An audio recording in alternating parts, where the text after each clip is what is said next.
Hello and welcome to the Comedian's Outlook. I'm Luke Anthony, and this week I'm joined by fellow comedian Winter Foenander.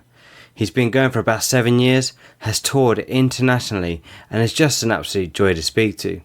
As usual with recording podcasts, we hadn't hit record until partway through the conversation, but we definitely recorded the best bits. So please welcome to the show, Winter Foenander. Thank you so much for joining me, Winter. I've heard a lot about you. I'm good friends with Chris Norton Walker and Rob Coleman, so I've heard a bit about you via those guys. And I think it was Chris who had recommended us do a podcast together. So well, thanks for having me on, Luke. Yeah.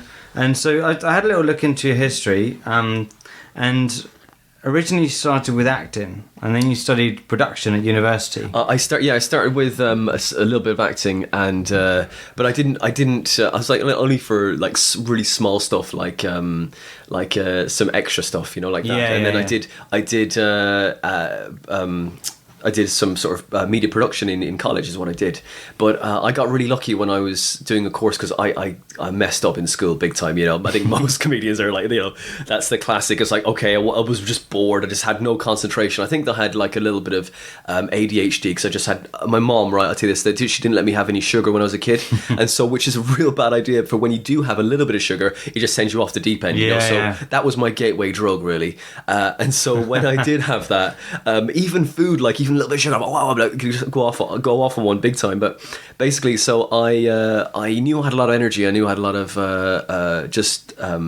hyperactivity, and I didn't know where to channel that. And in Ireland, there's no path or route to get to acting, really, any sort of performance, especially in the school I was in. It was either you did a trade, or you did like agriculture, or you did like you did building or farming, and that's what you had to do. Like, that was all you had to do. And so I went to the career guidance counsellor, and like, what do you want to do? And I was like, I don't know, but I want to be like, is there a thing like a clown? And like, just do just quantity surveyor. Like, there was so many quantity surveyors in my year. I was like, how can we all get a job in quantity surveying? It was ridiculous. So not that I wanted to do that anyway. I mean, just like the graffiti on the ground, that was great. Just X's everywhere, like and O's. But I've been to Ireland, right? And we'll get on to Ireland in a bit, because it's something that my family's from Ireland. But you say that everyone's a quantity surveyor, but they still haven't built a fucking motorway. Yep. And they still haven't got their directions right, because wherever I went, they were like, it's just up the road and around the corner.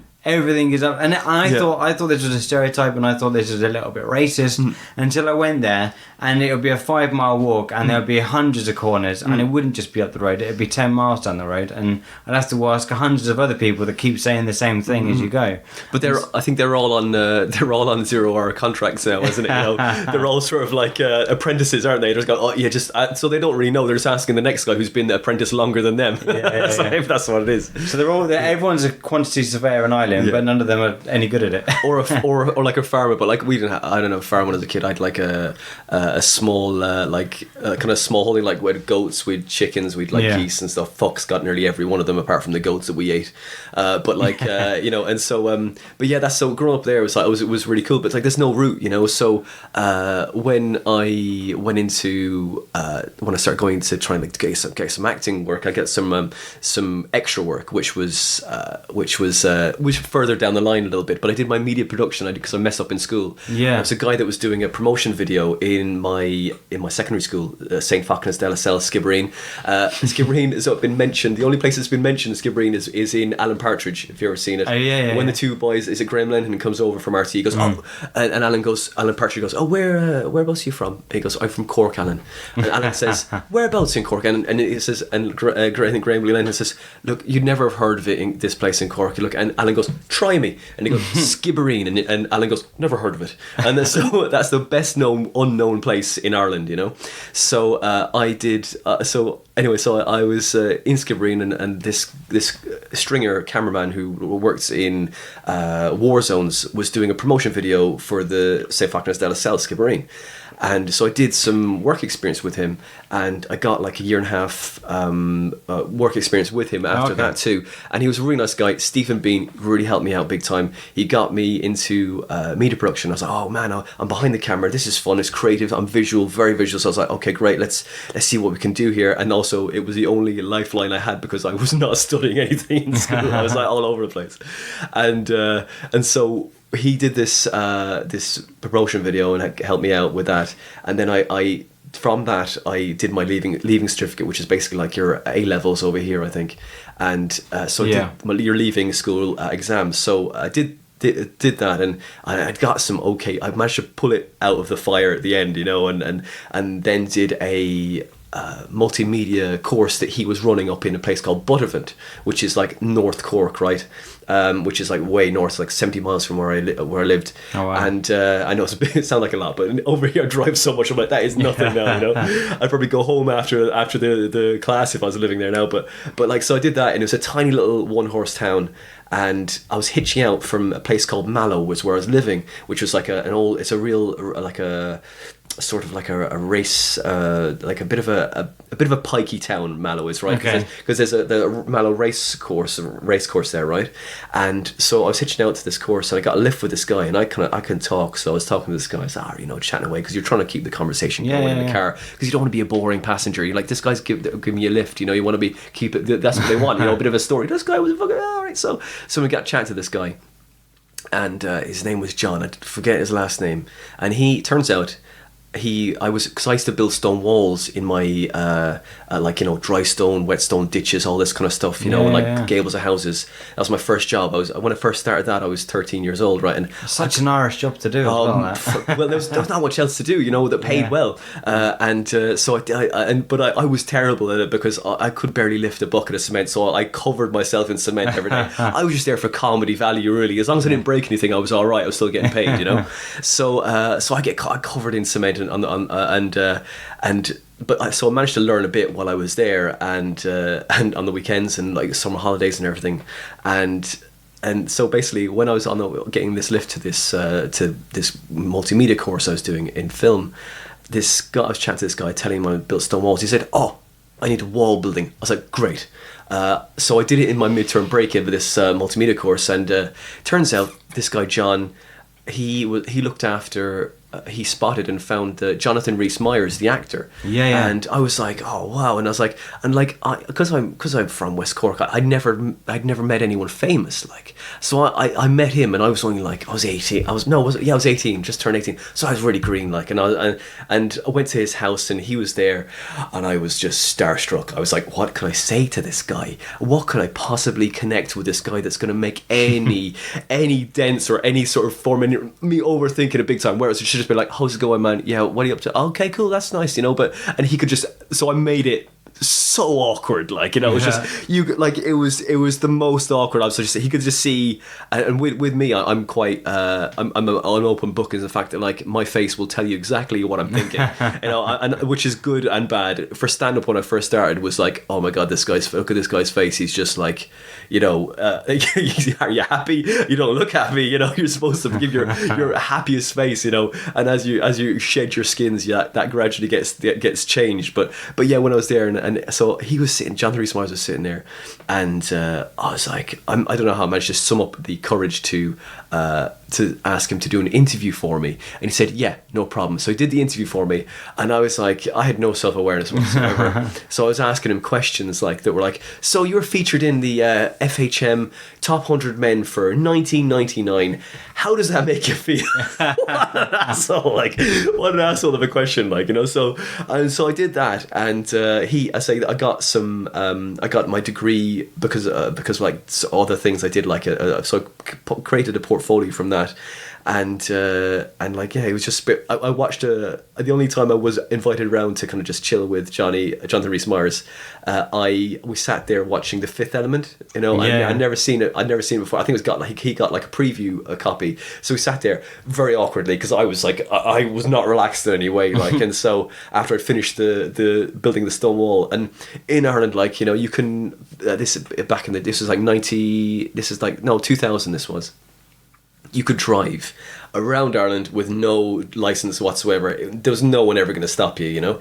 But like, so when I was building the stone wall, the guy John, weird John and Johnny, the guy who looked after me, his name was John as well, said, go on, you can drive that load all. I was like, I've never even driven a car, you know. I was like, John, okay, this is fine, just picking up stuff and going around. Surprised it didn't like just destroy anything, like, you know. It was so but yeah, so finished that, and I've just had a lot of luck, you know, kind of things like that. But the weird thing was about this story is talking about the acting years later, after I finished my degree in Wolverhampton, don't like to brag, Luke, I finished that, and a degree in multimedia, in media production, and I managed to moved back to Dublin because I got a job there, and so I couldn't get it because I got loads of work experience in places, like I had about 5 or 6 work placements, and you start to get a bit jaded after going, okay, well, how many cups of tea would you like? And you're like, okay, you're just work for, and you're there for 2 weeks. And you're working your ass off trying to, you know, be happy and be the sort of like, you know, enthusiastic, motivated, you know, go-getter with showing initiative. And then on like you see someone that's new, a girl, and on the second day they'd have a job. Not to do with the fact that they're very attractive and, you know, they're blonde, attractive, and whatever it is, and they got the job in the second day. It's like, yeah, we need someone like you. But I mean, I was lifting stuff, I was moving stuff, I've moved whole floors to other floors, you know. So on this work experience placement, but so it started to get a bit like grind on me a little bit, and I was like, I'm not getting anywhere with this.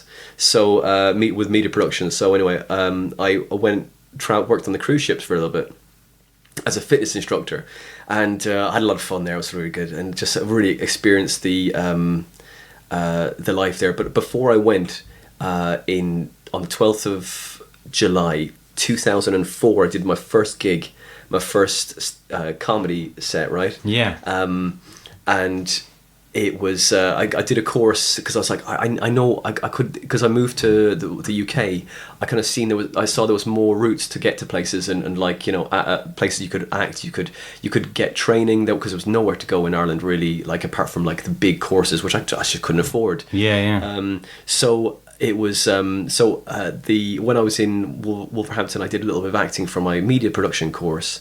And then I was just sort of expanded. It's like, research this, get into this. What do I need to learn? What do I need to absorb some culture, because that wasn't really available or encouraged, you know. So and there was no real route for that. And if you kind of like were into acting or drama, just, you know, back in the day, you were gay. That was what it was, you know. Oh, drama, just it must be reading plays and poetry. Just that's fierce gay. That is, like, you know. It's that, and so that was the mentality back then. But you know, that's a very old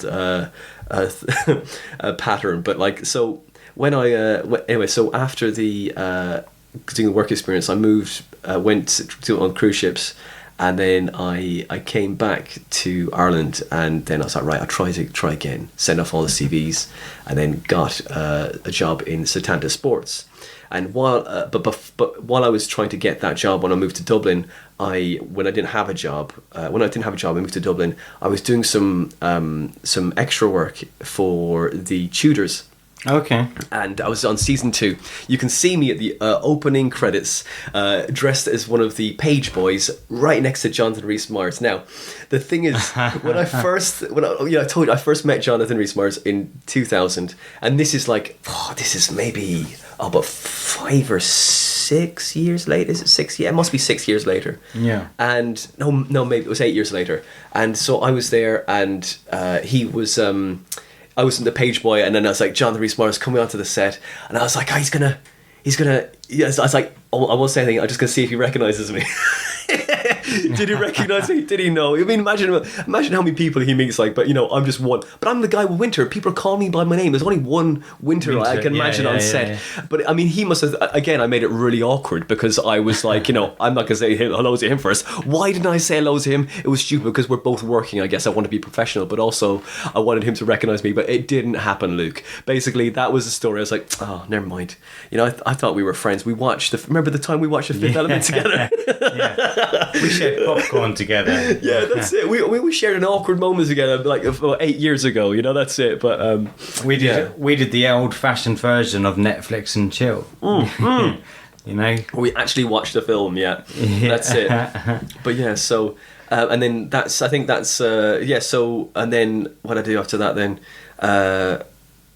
Yeah, so that brings us into comedy, doesn't it? I mean, so you started off with acting, and we're kind of dabbling in acting. You know, studied production because you thought, oh, let's give this a go. Met one of your heroes, lost one of your heroes, and then you turned to comedy. And so from that, so what was it about comedy that attracted you more so than acting? Because we've got similar beginnings in that sense, and I'm just quite interested to see why comedy. Why comedy? Well, like I did the acting to begin with.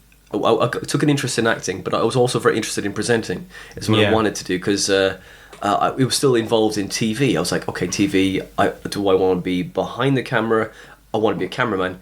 That I didn't manage to get into that. So I was like, okay, well, I'd like to see if I could do presenting, and I was always very sort of energetic and sort of like enthusiastic. So I thought, oh, okay, that transfers on film. So let's see if I can pursue that. And I did a few auditions for the presenting side. I did one for the Ideal World Shopping. This is like the years ago, and they said, okay, Rick, choose a product that you want to sell. It was like, so sell, you know, it's a TV shopping company up in Redditch, and so I did that. And so when I said, but the thing I took was a mini disc player. Yeah. And you know, mini disc players, they've got so many functions, and so I died a horrible smoky death on that set. I was like, oh no, it was so bad. But like, so I did another audition for another couple of places, but yeah, the problem was I just wasn't confident enough. Yeah. Because I didn't really, the acting was very minimal, and as I said, you know, that interaction with Jonathan Rhys-Meyers, I was terrified, you know, even talking to someone, I was like, oh, this paranoia and the self-worth thing that we talked about before we started recording, because I think that's what the comics, they are doing stand-up to correct a certain facet of their character. I think that's what I feel for. Well, maybe I'm generalising, but I speak for myself. Yeah. That or the world. So some might come out and speak about worldly issues or current affairs and things because they want to have a comedic impact on those things. For me, and I think yourself, it was more that you're quite inward looking in that sense and constantly kind of observing how you're behaving and how you're coming across to other people, and you eventually get to this point where you can start seeing the funny side to that, whereas become a crutch. Like something that's prevented you from succeeding in the past is now actually just everything that you are, and that's now your product. And I think when you tell stories and you tell self-deprecating stories or scripts about things that have happened to you, then you have to often face very, very dark experiences, things that at the time were very intense and sad and hurtful and painful, and then turn that into something that's going to make people laugh at you, which is a very weird thing to do. But it's like your weakness is like your strength. It's like, it's interesting what Tom Mayhew does. You know, he's turned his shyness into his strength with like, he doesn't even look at the audience. It's an interesting reverse of what everyone else is doing. Yeah. But I think that the further you look inward, the more your weaknesses are shed, and you become something completely different to what you were to start with. You know, that person that you were when you started stand-up comedy is completely gone now. You may have drawn from those self-deprecating moments and as you say, scrapes in your life, but after a while, you like those aren't you anymore. They don't fit you. You as you say, you evolve to something new, which is a wonderful thing, which is exciting. So every time you kind of like do something new on stage, like, oh man, this is changing me, not necessarily. And so really, if it's changing you, it's changing the world. You know, even if you say that you're just trying to make people laugh, you're also affecting everyone else in your life by becoming a better person. Because, I mean, there's a lot of people who are political and talk about like, you know, issues are happening now, and I think that's fine. if that's what you want to do on stage, great. But for me personally, I just want to give them the best night they could possibly have, you know. And it's their Friday and Saturday night. I want them to just go home and go, God, we saw a good show tonight. Yeah. And there's not many times when like you can feel that from a crowd. I remember there's one or two places, but I remember one, Sean Mio. Really good comic. He's an snooker player, professional snooker player. He's brilliant. He had a lot of TV like in the 90s, I think. Yeah. And he is like a deliciously like angry comic, and he was on this gig in Plymouth in the B Bar, and I was emceeing, and it was just a cracking night. It's a really lovely gig to play, and the opening act did great. I was emceeing, it was just flowing, man. It was really fun. And then the opening act did great. He was from Wales, and then the middle act did wonderful as well. And then like the closer, which was Sean Mio, just absolutely tore the roof off it, and you could just feel the energy of the people, and they were walking out just in a daze. You could like, they're like, geez, we've really seen something tonight. And that's the kind of thing I want them to do. I don't necessarily think that unless you have a following of or a political following, that it's got necessarily sort of like unless you have a very political following, I don't really think that politicizing Friday or Saturday night in a regular comedy club is sort of like is maybe necessarily the right place to do it. You know what I mean? I think you go do your one man show or one person show, and then and bring all your political crowd and do that, and that's great. Because that is the place for it. But if you do one on a Friday and Saturday night, I think it's you're just sort of those people have paid money to just to laugh, not to just be. That's true. You know, that's to be because sometimes it's a bit schooling. It's schooling, and you're like, okay, you're teaching, great. Do that at like a fringe or like your specific event. I feel that's just my opinion anyway. It could be, you know, it's everyone's got their own. I mean, it's interesting because by the time Friday and Saturday comes, the working person has already heard all of this stuff on the radio. They've seen any of the panel shows, the current panel shows, or radio shows that are comedy shows. All of the jokes that could possibly have been done on that, on those politics, has already been done on TV to millions of people, thousands of people. So by the time they get to Friday and Saturday, there's already an old joke. And that's it. And I mean, there is a place for it, and and it is a necessary platform to do it, because you know, some great comedians like Alex Keeley, who's a phenomenal comedian, and he's very political. He does kill it and absolutely does really well in comedy clubs. But he comes into his own and his best when he does his Edinburgh show and does his thing for his whole hour, because he's got his audience watching him and all that sort of stuff. That's it. And like, you know, it's excuse me. That's the thing. I really think that you know, just like you learn this along the way. Like, I mean, even if you're doing a joke which is not necessarily political, but it's sort of like it has a sort of political-esque theme to it, and the punchline isn't political at all. But like, for example, you learn this, I think about a year ago, I did a joke in the West Country about Brexit, right? Yeah. But even as soon as you hear that noise, as soon as you hear Brexit, sorry, you hear you could hear just people just sighing inside, just going, "Oh, here we go, another Brexit joke." But it wasn't really a Brexit joke. I was saying that this country is just filled with, you know, basically is about 90% foreigners at this stage. You know, there's so much immigration, and I said the human body is like about 90%, you know, foreign bacteria.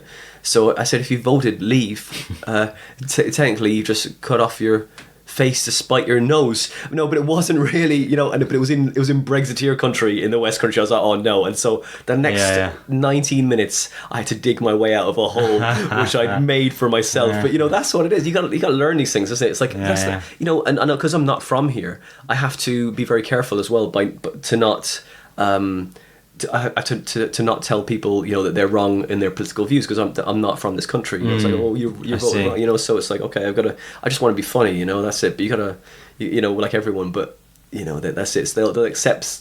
It's like anything, right? Any sort of joke that you do, they'll accept a joke, some sort of joke from one person, but they won't accept that joke from you. Yeah, you know, just because like what you know, but it's such a weird thing, isn't it? Yeah, it's weird because if you as a Southern Irish person started talking about like the backstop, for example, and it opens up a massive can of worms because then they go down the IRA route and all that sort of stuff, and it just gets very messy. Big time. And it's just something that you personally, even just as an individual in a normal conversation in a pub, you just wouldn't raise it. You just wouldn't raise it. There are just certain places, certain pubs in life and certain people that you just don't talk about certain things. That's like, true. I was in Belfast and we were travelling out. We did the West Coast drive, 9 hours, all the way up to Belfast. Through like Ring of Kerry and stuff. Exactly, yeah. Beautiful drive until you get over the border and then you see all sort of anti-Southern Irish stuff everywhere, and it's a very, very horrible thing. And my dad's from an era for the sort of the mods and sort of skinhead era, right? And so in the 80s when it was very much alive and kicking at the time, or at least the hangover it was, and he was a bit rough and ready, so he could sense an atmosphere the minute he walked into a pub. We went to a pub, we'd only just arrived, did a 9-hour drive, just have a quick drink. It's like, no, we won't even finish the drinks, we're going to the next pub. This is not the place for an English person to be. And you just there's an instinct, isn't there? And I just don't know why I would go to a comedy club where I feel like I'm going to have to just play up to the audience because that's what they want to hear. If I know of those comedy clubs, I won't perform them because I refuse to do right-wing stuff to please an audience because it's not what I care about. It's not what I believe in. Even if it isn't political. Of course, like every bill, there should be a mixture of things because like I saw last night because I did my show in Shaftesbury last night. Okay. And it was called A Jerk. The show was called, like a bit like the Jerk, the Steve Martin thing, right? Yeah. But it's about like my heritage and like how.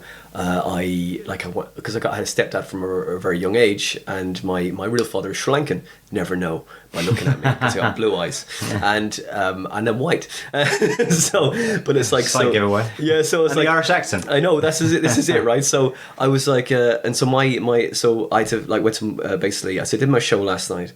And I saw the show before me was a cabaret show with Stu Turner, Phil Reed, and he had Steve Owen Williams, or Steve Williams as he likes to be called now.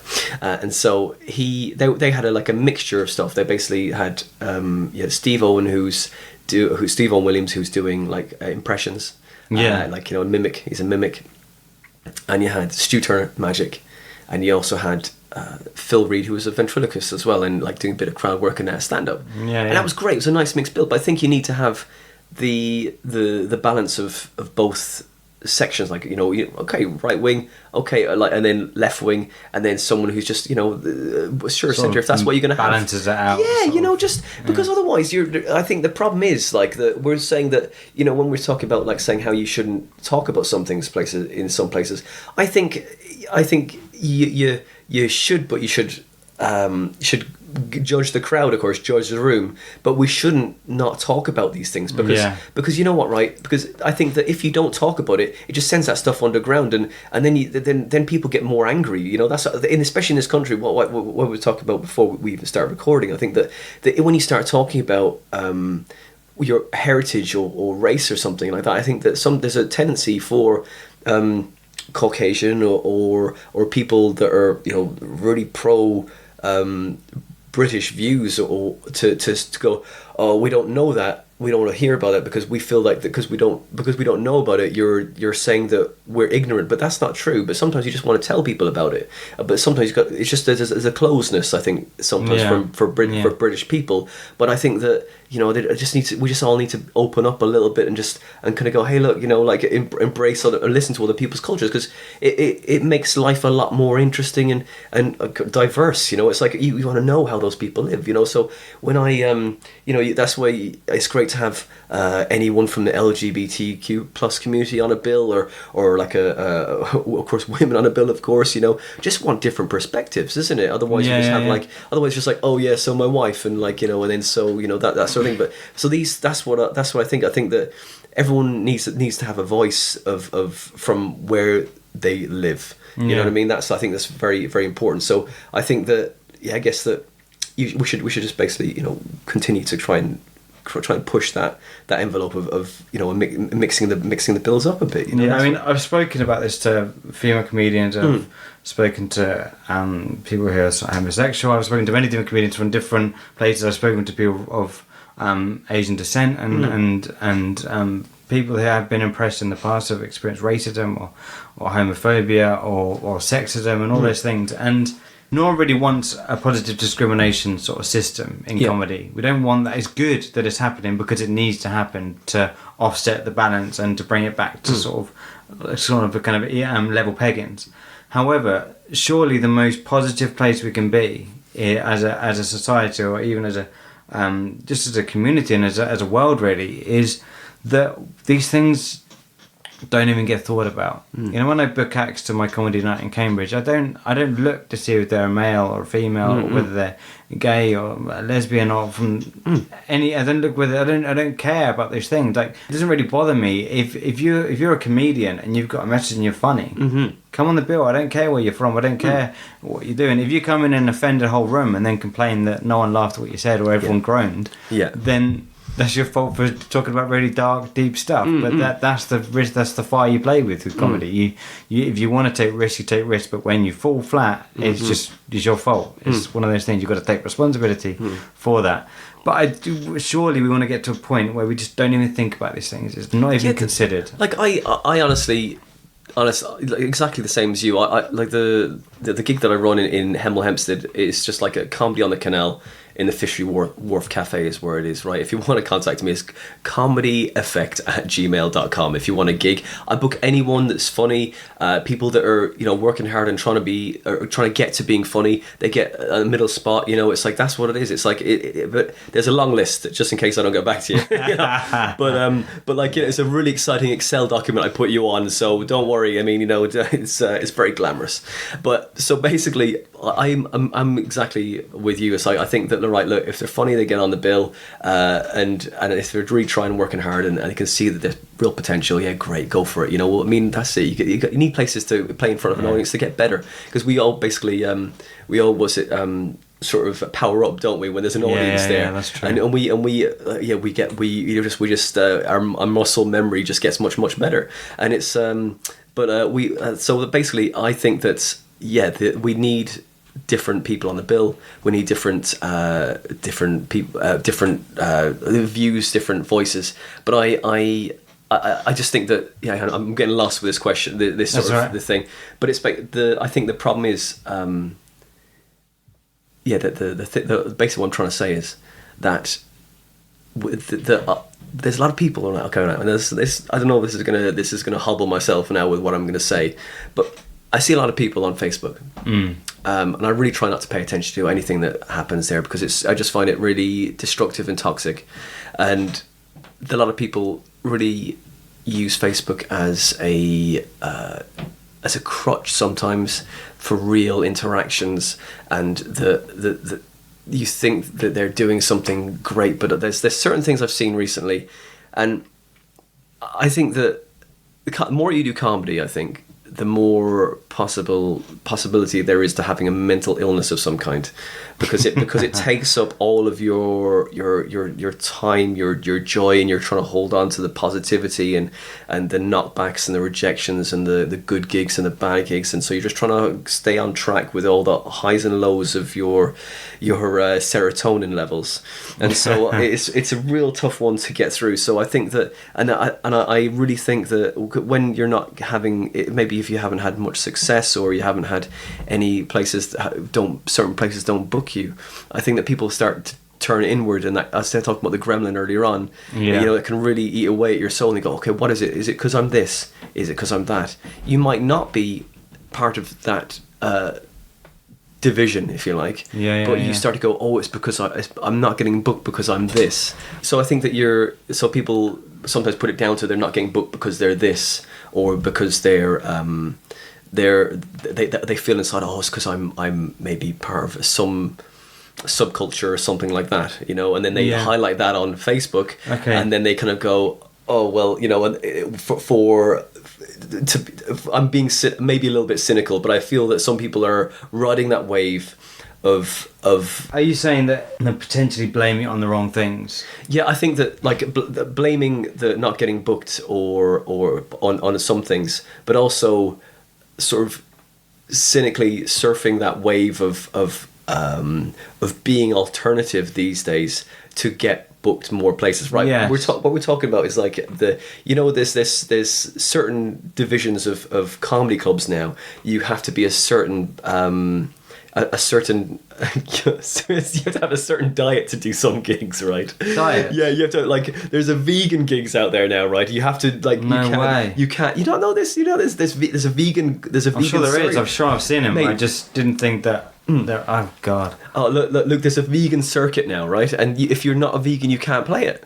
Right. You know, I mean, like, What do they do? Test your breath or something? well, this Or is it. Check You know, your stools. you look too healthy. What's going on? You know, you have it. You know, but like, and so like, there's a vegan circuit, and there's a question in this. What are your vitamin B12 levels like? Yeah, like if a they're too T-cell. high, then you eat too much meat. You can't be a vegan. Yeah, this is it. But it's subdivisions like this, and that's what I find where I was sort of meandering to, because I find that this isolation. I used to build stone walls when I was a kid, right? Yeah. I mean, like, I should have kept doing that, because there's so many walls built between each of these groups now. I would be a millionaire by now. Do you know what I mean? It's like, so it's like, Yeah. that's what it is now. It's like, okay, you've got the vegans, you've got the vegetarians, you've got the pescatarians, you've got the meat eaters, you've got the keto diet, you've got, and you know, it's become so divided in the fact that, and we're so should be so well educated now, because there's such a free flow of information that it should be much more together, but it's become much more divided. And it's really frustrating, the fact that, you know, that we're all fighting against each other to be back, because when I was a kid, it was like, you know, you're if you're a freak, then, you know, you're not part of it. But now it's the other way around. You've got to be more of a freak to be part of the circus. Yeah, Do you know what I mean? yeah.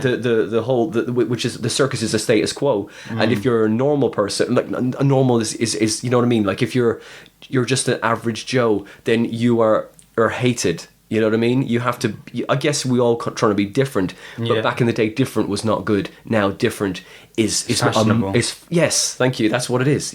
And that's what it is. And people are just trying to like. It's like, oh, what do I have a problem? Oh, let me just see if I've got a problem. Let me just invent one. Do you know? That's the Yeah, danger. yeah. That's where I think we are. I think people just want to live in their echo chamber. Like social media, you speak about social media and that it can be quite toxic. Going onto places like Twitter and like Facebook is like reading every toilet wall in the world in one place. And the trouble is, because the format is the same for everyone, so everyone posts, it means that everyone's voice is as important as anyone else's. And so people create these segregations, and I think it represents quite well with what you're saying, because what you're saying is that people have created these sort of virtual walls between the things, just so they can live in their little echo chamber, so they can hear the positivity they want to hear. They don't want to hear the other side. They just want to hear one side of things. Yeah. And that can be transferred to just society in general, because look at I don't tend to get political on this podcast, but if you look at things like Brexit, Trump, and the alt-right and then the alt-left, and never really been able to meet in the middle, because there's too many extremes. And freedom of speech, if you want freedom of speech, then you must be from the alt-right. But no, freedom of speech just means that anyone can speak. You have a right to speak, but you also have a right, the other person also has a right to disagree with you. Yeah. And that's where we are right now, and social media has changed the ball completely changed it, because now, it's been mentioned before as well, like now you have to write something that is safe for 10 years time. And what it is anti-growth, because what that does is, then if you make a mistake 10 years ago and then suddenly you're scrutinized for it 10 years later, but you've changed and you've grown and you've evolved. And you speak about evolving through comedy and everything like that.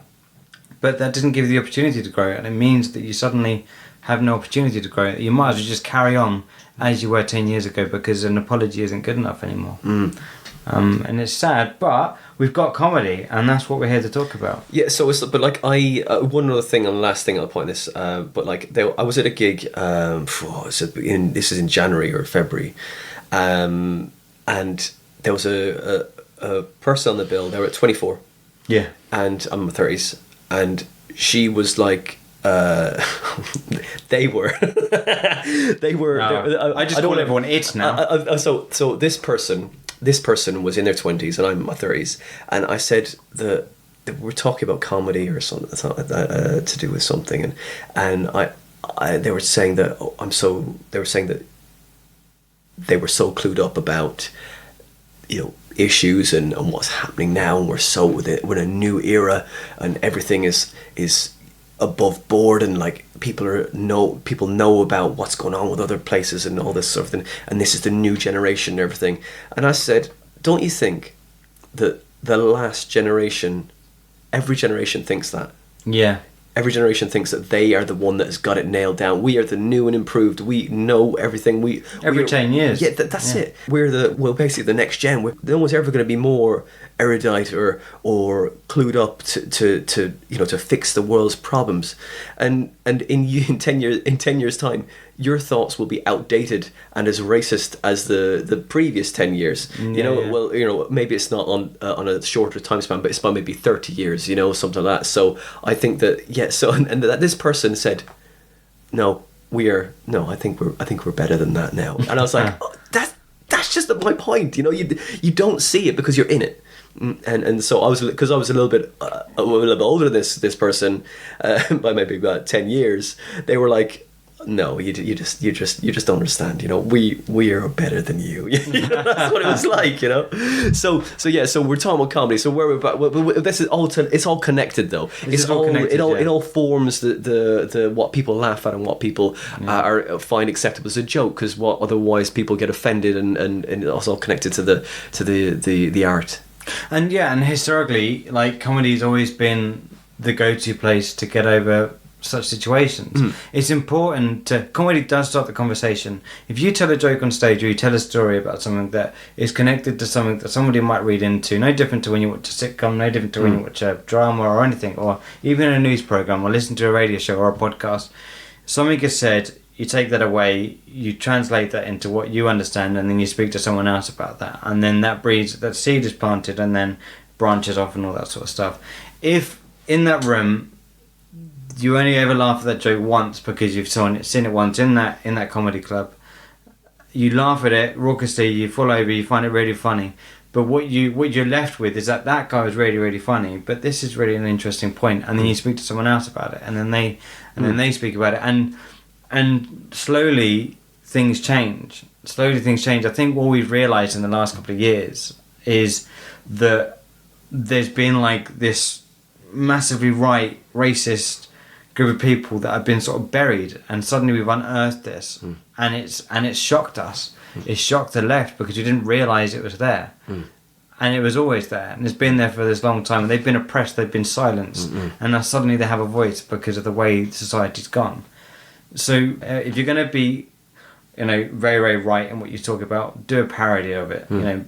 Make it so outrageously ridiculous that it's hilarious. I think there's a particular comedian that I saw recently. His name escapes me, and he looks like a proper stereotypical skinhead. And he goes on and he talks about it, and he's not at all racist, but he speaks about. He makes people feel uncomfortable firstly, and then speaks very deeply about it, and it's absolutely hilarious because it plays on everyone's expectations of what he's going to be like, and then he's the complete opposite as a person, but they still can't get over this skinhead guy that's in there who looks like a racist with his dungarees on, with his Doc Martens and all that sort of stuff. And I think characters like that and comedy like that is brilliant because you're testing and pushing boundaries of the way people expect you to be.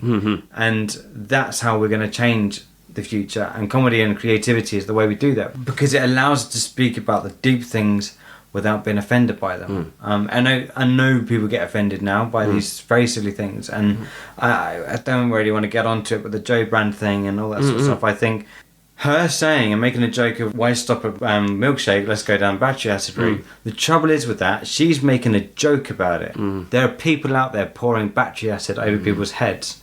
She's a comedian. Why are you going after the comedian? Go after the people actually inciting the real violence. And that's what's happened. We need to make sure that we keep comedy as something that we can talk about touchy subjects in a humorous way and get a message across, and separate that from extremists, because they're a very, very different kettle of fish. Yeah, I mean, it'll be like like terrorists just do it. They don't talk about it. They just go and do it. That's true. It's not like if someone they're just words. They don't incite. If someone's going to do something, go, oh, chuck battery acid on Michael Farage. You know, well, I think they're a little bit, you know, slightly need some help. Really, it's not necessarily like, you know, inciting anyone. It's like you can't really make someone do something they don't want to do unless, you know, you've hypnotized them, or, you know, you've really got some leverage on them. So I think these days people are you know, we're too wrapped up in cotton wool. It's like, well, you know, of course, and, you know, susceptible people could, you know, take that message and no, just use your own mind. You know, don't do it. Don't do that thing. You know, it's like okay, you're gonna eat like that 3 packets of pork scratchings. That is not a good thing to do. Don't eat 3 packets of pork scratchings. It's bad for your heart, but you're gonna die. Yeah. You know, that it doesn't matter. You know, well, you know, there's only certain groups that can eat 3 packets of pork scratchings. Yeah. You know, but it's like that. You know, you instinctively know that what's good and bad. You know, by it doesn't incite anyone to do anything. Yeah, it's like it's the classic thing of, if you jump in front of a gun, a firing bullet, and then tell them not to shoot you, you know, you just jumped in front of that bullet, so it's your own fault for doing that. You know, yeah, totally. It's like this debate's been going on for years, isn't it? Like Bill Hicks used to have a thing about like the guys, you know, listen to the music, the death metal made them shoot up a school. Don't blame the music, blame the people that did it. Fucked you know? up. Yeah, that's it. You know, that's totally. It's like, come on, like how come on, like, you know, like it doesn't make any sense. You know, that's it. Yeah. It's access to guns, isn't it? Really, it's not. It's like, you know, that's what it is.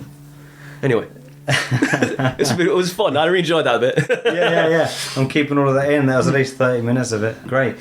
So just to bring it back to comedy a little bit. Obviously, all of this, everything we've spoken about, sort of feeds into like how you write material and everything that you do and all that. You're quite well known for like your improvisation and just sort of getting up and sort of talking.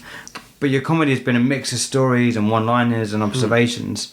What would you say your style is you most identify with? Style I'm most identified with it. You know, the thing is, right, I always have a conversation with my wife about this, because she's like, you know, you need to be put in a box. You need to be like, so they can got something to hold on to, and so they can understand where you come from. But like, as we talked about it before, we tell 3 jokes of where you're from and who you are, and then you can go to anywhere. But I think that that being put in a box thing, what is my style? I think that I like to riff. Because I MC a lot as well, and they say that's a detrimental thing. It's like, not necessarily talking to the audience, just reacting to what's going on and doing whatever comes up. Because I find that the problem is these days, it's you become a monologist, and that's not. You're an actor. You're just doing the lines. I don't really want to be that. I want to make my show different every night. I want it to have maybe a similar beginning and a maybe similar end, because so they can, like, there's some sort of construct there that they can I know, you know, a definition of how the night is going to go in my 20 minutes or half an hour. But it's like, it's that you need to keep it real and keep it connected. Otherwise I feel that it's just the audience can switch off, because they've seen like stand up now. A lot of English audiences, because English comedy is a premiership of comedy. I don't think that anywhere else is up to this standard. You know, that there's nowhere else you can go, because I started in Ireland, and like they're out for a night, you know, they're a few beers and like, oh, there's comedy too, they'll heckle you, it's a bit of fun, and like, but they're out, they can enjoy themselves.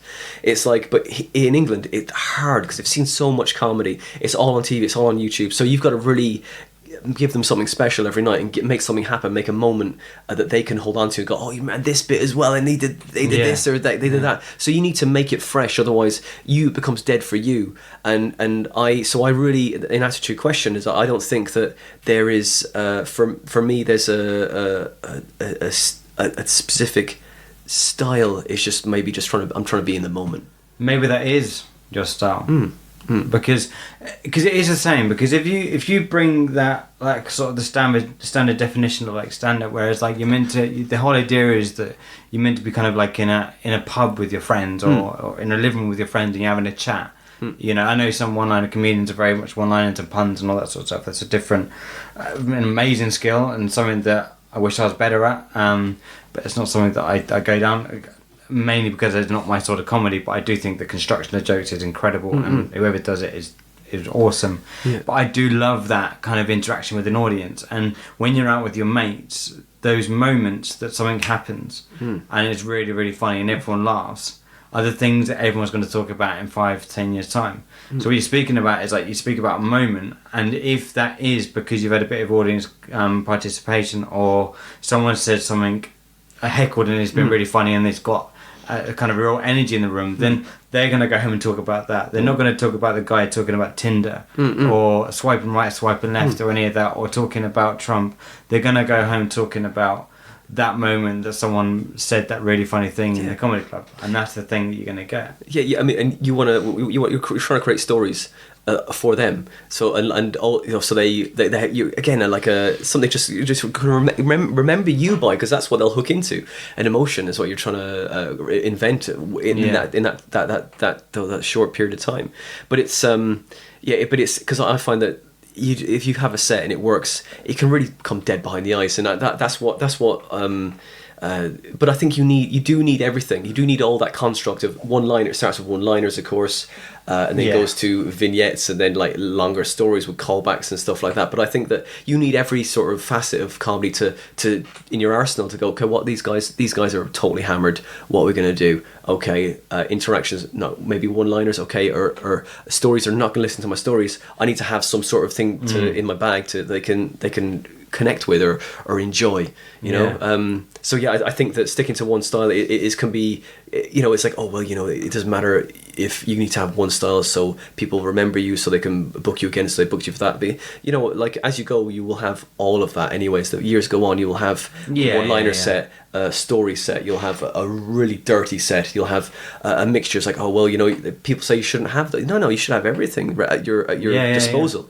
It may be that one of these is a thing that you get recognised for, and then that's the thing you need to really play on. And wherever you appear, whether it's on TV, radio, or whatever, you tell those same stories, you tell those same jokes, because you need to become noticed. You know, if you notice the sort of the route is that, okay, so let's just say, for an example, you do a competition, you get to the semi-final or final and everything, and then you get booked in comedy clubs. That 7-minute set is what you did, and then you'll sort of expand that maybe to 20, and every comedy club, a bigger comedy club you get booked in, you try and do a similar thing, because that's how you get recognised. And if you then get to TV, you'll notice people like Russell Howard did the same 5-10 minutes across every single platform, because you can't guarantee that everyone's seeing every single one of those platforms. By the time we've done all of them, everyone would have seen him do it 30 times and they were sick of him. But that's when you know you're successful. When you need to have a break is when you know you've done well. So I think that's what happens. But like in the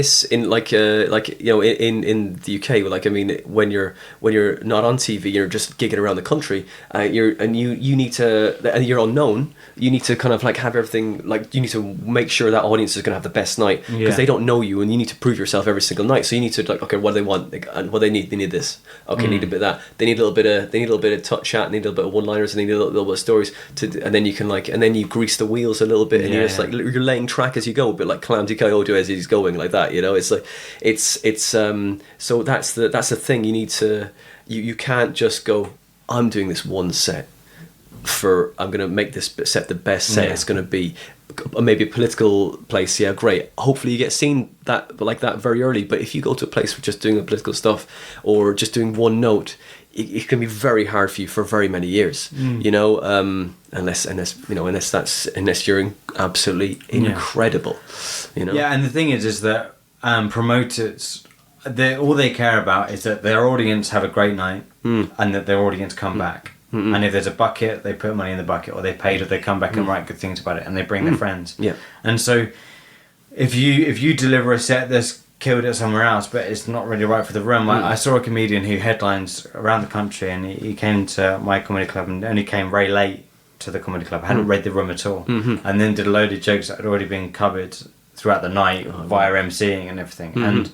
And as much as this stuff, I'm sure it kills everywhere else, right? But in this room, if you hadn't read that room, it was never going to work, because it is already exhausted. It's like that 3-joke rule. Yeah. You know, it had already been done by the MC, it had already been done by the room and other comedians. So having that malleability that you speak about is really important, and especially for promoters. And I know it's good to have a USP and something that people book, and something that's typical about you that is bookable. But at the same time, a promoter just wants a good night, and they want their audience to have a good night. Yeah.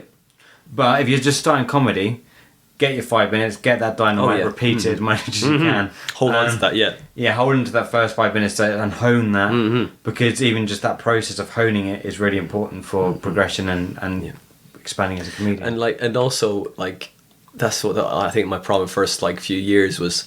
Oh man, it was I was trying to evolve too quickly, and I do new material all the time. I was all the time, and so that people can't see you get any better because you're constantly doing new material. You're new material, and then after. But it's great because at least you've got a back catalogue to draw from. But it's just. No one can see you getting any better, which we were saying before. It's that's why comics from different countries come over here, and they're they're great because they've been gigging and been terrible in their own country, and come here and been amazing because they have cut their teeth in there. They can't necessarily get booked in their own country, but they get booked really well here, and that's it. And they're also different, but you got to just go where you're scarce, because that's what it is. So you travel until you run out of cities and then go abroad. Well, the great thing is you never run out. You'll never run out. You could do the circuit and then go, and sometimes you got to go away to come back. That's what you got to do. That's true. So you're originally from Ireland. I just thought I'd clear that up just in case anyone hadn't realised that by now. And I grew up with Irish grandparents, so I'm very familiar with the sort of Irish sense of humour, and the sort of happy-go-lucky sort of top of the morning to you sort of thing. How much does that influence your comedy? I was very storytelling at the very beginning. I would just tell long stories with hardly any punchlines. But it was, this influenced me an awful lot because my mother is very funny as well. It's had a massive influence on the way I think. To be fair, it's because I say from a very small town, and it was. Because I was very shy when I was a kid, right? It has influenced me an awful lot because I was really shy and had a bit of a misspent youth, and I had a friend of mine who was really went a bit mad, and I was like, geez, he was always telling stories, and he was to have everyone on the edge of their seats, and I want to be like that. So I studied him for about maybe a year, and then one day I had the right amount of alcohol, and I got up, and I was like, right, this is it. And I remember exactly where I was. And I was in a caravan, but there was one moment when it was about 5 people there. I was like, right, this is a story. Yeah, just in the middle of nowhere, just talking about telling these stories of these nights that we had out, these crazy nights. But I remember there was one time when I was I was in a place called Skull in West Cork, and it's a real yachting town, right? Yeah. And there's a bar down there called Hackett's, and we were all very drunk, and we're in this bar, and it's a tiny little bar on the main street, and there was we're all sitting around this. They're all sitting around this table, and there was no seats for me, but we're chatting to everyone because everyone's real sociable. They're having a few beers and everyone, whatever. Anyway, so I kick off these stories and then one after another because I've told them so many times now at this stage, and then and I was really loving the stories. I got put load of energy into these stories, and there was really funny parts of it. I really can't remember any of these stories now, but I wish I did. And so, but there was giving all these stories, and I was just going for it. And then at the end of me telling these stories, I got a massive round of applause, and I said to the guy who I really looked up to, who was my best mate, I said, did you see what happened in there? I got a round of applause after I was telling these stories. And I was like, what do I do with that? There's nowhere for me to. I was only maybe 17 at the time, and I was like, where do I go from here? What do I do? How do I market that? That's it. I got a round of applause for just telling stories about my life. So it has had a massive influence of that Shanachie or storytelling vibe, from the Celtic culture. It's just so it's really an interesting. really interesting sort of evolution from that to now, because you can do that there, but you can't do it here, because otherwise you just become like Billy Connolly has done it. Yes, and he is amazing, and I find the Glaswegian accent is just perfect. You know, I'm really jealous of any comedian that has an accent. You know, I know a comedian, Mark Watson, who put on a Welsh accent for so many years, and then they just sort of try and phase it out. But I genuinely like. I think my voice is boring. I know it's a good radio voice, but I genuinely, like, for stories, I would want either a Welsh accent, Irish accent, or a Scottish accent, because I think it has a substance and it has sort of volume and depth to it, and it's more interesting to listen to. Like, I think that but the problem is sometimes they just like your accent. They just go, that's a lovely accent, that, isn't it? And they go, I haven't heard anything you've said. Exactly. And you're like, well, that's great.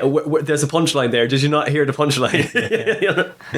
Let me try again in an English accent. Totally. And that's it. You gotta modulate, isn't it? You gotta use everything. You got facial expressions, modulation. You gotta use energy, movement. Use it. It's that whole thing. Yeah. Are you going up to Edinburgh this year? Not this year. I'm taking a year off. I thought you were, because I've done Edinburgh 4 times. And I'm not gonna lie, I haven't really got much out of it. I did 2 compilation shows. I've done 2 of my own shows. Yeah. And I've written a 3rd show which is I did there at Shaftesbury last night, and I had such a fun time doing that show that, you know what, right? I'm just going to do it. Take the small fringes. I'm going to do the hour show and hone it up. Start with Leicester early next year, and maybe but I want to. At the moment, I was saying about going away to come back. I'm traveling now. I did Japan in April, and I closed a couple of gigs out there. And I'm just trying to develop contacts to do a tour. So I said to one of the guys, I said, can I bring our show back here?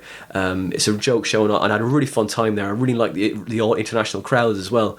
And it just was so fun, and I got the passion back for comedy, because sometimes you get a bit jaded in these rooms, and there's no one there, and they're just and like, because they've seen Michael McIntyre, and sometimes they see or they've been to see Mickey Flanagan, and they don't know you, so it's like someone going to see Cirque du Soleil, right? They've been to see Cirque du Soleil, and then you say you go to do some acrobatics, and you're just doing a roly-poly. That's what they see you as. This guy's just doing a roly-poly. I've seen Cirque du Soleil. What the hell's going on? So it's like, I think that. So I'm going away trying to making my own tour, because I went to Berlin at the end of last month, and so Cosmic Comedy, loved it. It was great fun, and so I did as many gigs as I could there, trying to make some connections there, and I just want to do all of Europe, as many places as I can do, and just the money that I'd spend on most of the fringes, apart from the little ones that are viable, because some of them are just like a cash cow for the people who run it, and there's no benefit apart from them.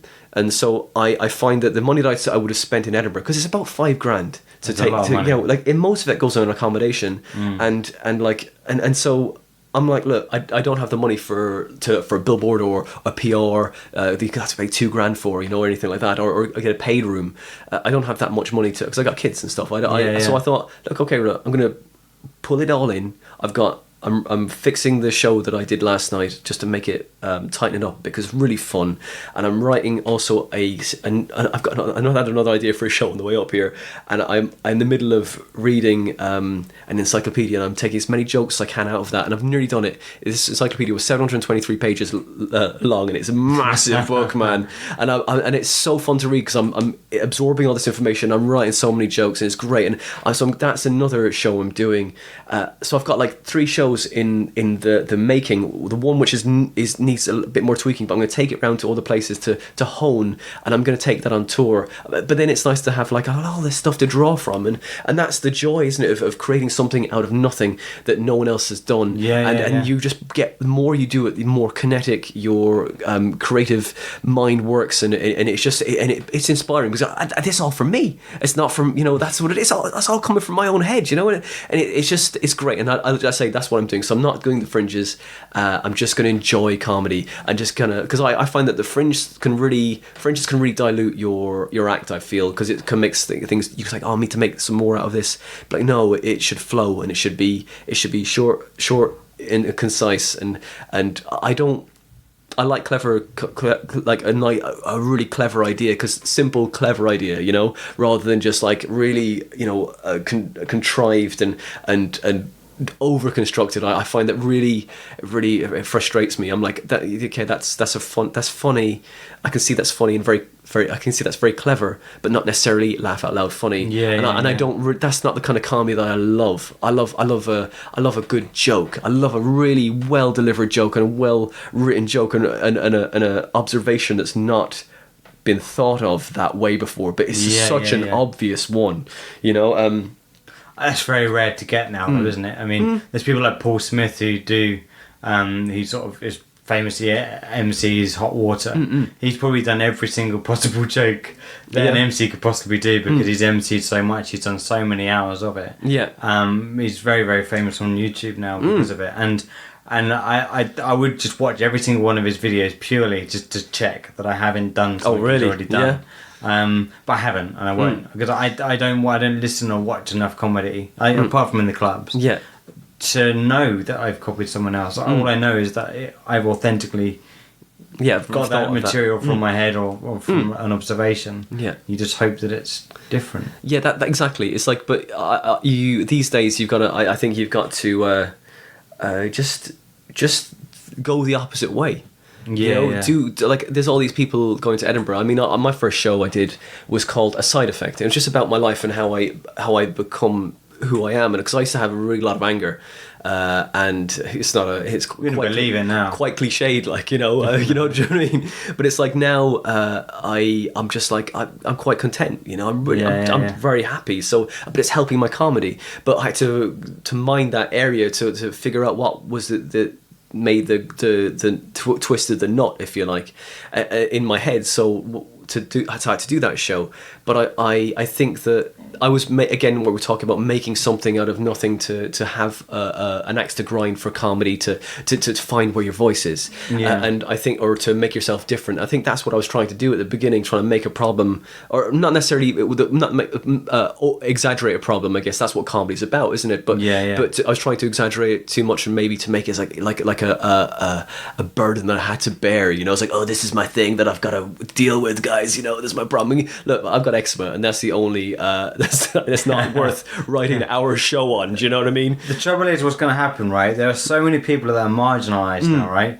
That those that aren't marginalised are going to become the marginalised people, and that's what's going to happen. So we're gonna like that. That's it. It's like, oh well, what's your problem? You don't have a problem. Well, you've got no voice. You can't say anything. You just sit in the corner. Oh, now I'm oppressed. Yes, finally, finally, I got something. That's it. You know. Oh, I've got anger management problems. Oh, well, great, fine. But like, I don't have that. So I don't have that. That I don't have that issue with. I've lost the train of thought. What were we talking about? Edinburgh. Edinburgh. You get caught up in the dilution of what Edinburgh is to just be popular, to be noticed.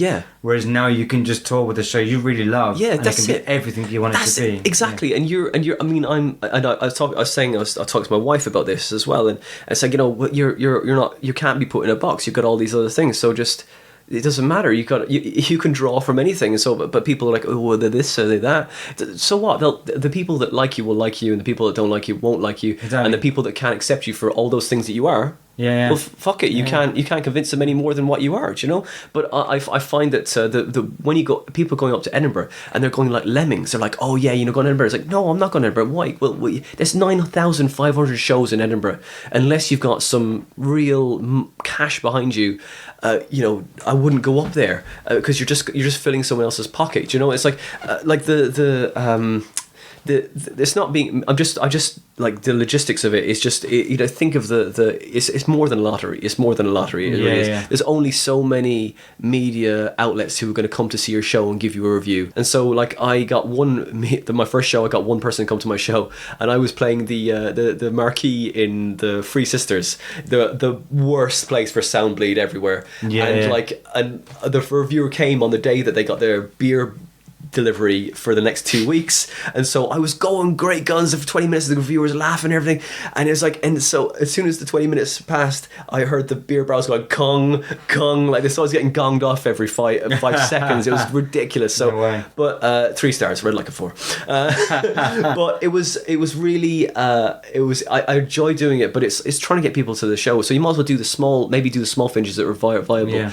and or go elsewhere where there are other media outlets, or get big in your town, then move out, because exactly. these days I don't think it pays to go do it, get some new material out there and have fun and meet people, and you know, so it's Network it's a fun holiday, you know. But like, I wouldn't put all of your eggs in that basket, because it really doesn't make it. Because I was doing it for years, going, well, you know, going, what is it? It doesn't really. It's not really.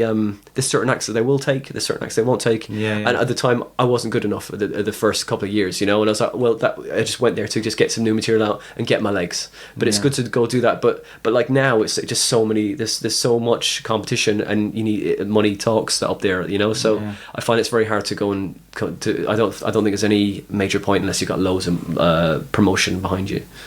We wish everyone who is going up to Edinburgh the best. No, I wish of them the luck. best, man. Have fun. No, have fun. Go. I mean, I'm sad I'm not going, but my birthday is in August as well, so I'm gonna have a good time. My barbecue, it's gonna be fun. The thing is, I know people that are now TV names that are still getting over debts, or only just paid off debts because of Edinburgh. You know, and it's not the be all or end all. You could book a 100 capacity room in any town in the country, do as many gigs in that area as possible as you can, get a bit of a name in that area, get on the radio, rally up some fans, and you could probably tour around the whole country on the same budget for just 1 month in Edinburgh. Should think of it like you can rent a theatre for 200 quid, right? Yeah. You might tickets for £7. Yeah. And you've got quite a big profit. Or you might not fill the room, right? Because no one might knows you, right? But you might get 15 people. It's better than one person. Yeah, and it's still cheaper than Edinburgh. You can go home at night and go, oh Greg, I'm on bed, you know. It's still cheaper. It's like, if you think of it that way, it's like, well, you haven't lost, you've won. If you oh god, it's just I find that. Why don't you just do it like? But it's I guess it's easier for people. Okay, I'm going to be there. Everyone else is taking control of like the admin, and you know, and that's it. But I think for me, it's a bucket list thing, and that's it. That's as far as it goes. I did a lot of acting as a kid. I was in plays. I got opportunities to go out to Edinburgh. You know, great vibe, amazing place. But it isn't the Holy Grail. I think the comedy clubs, I think the dark and dingy corners of pubs and the little rooms that don't get used during the week but only get used in the evening are the places where real comedy happens. And yes, I'm sure I'll take many shows to Edinburgh, and I'm sure you will in the future. I will, but I think I'll take one in about maybe 5 years, maybe something. 5 years. Yeah. I'll get him on the podcast in 5 years' time again. I'll still be doing shows, man. I'll still be writing the shows, and maybe I'll be touring around the UK, around wherever I can take it. I'll be taking my shows. But that's it. It's like, you know, you don't stop just because you're not doing Edinburgh doesn't mean you're not writing a show. It's like you've always got ideas. You're a comedian. You're always thinking. Yeah, you know, it's Thank you so much for joining me, Winter. Oh, it's been a pleasure, Luke. Thank you very much for having me on, man. For the benefit of the listener, we are shaking hands.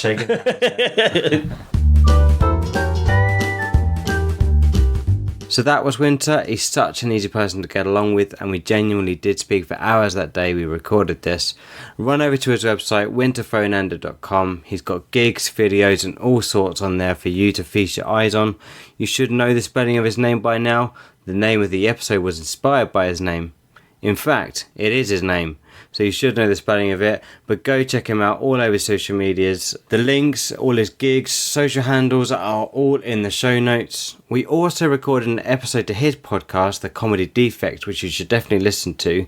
That'll be released sometime in the future.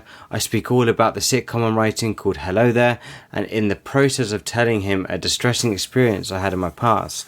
We also named my first full-hour stand-up show, which is now going to be called Luke Anthony on the Edge. So thanks to Winter for sparking that inspiration in me.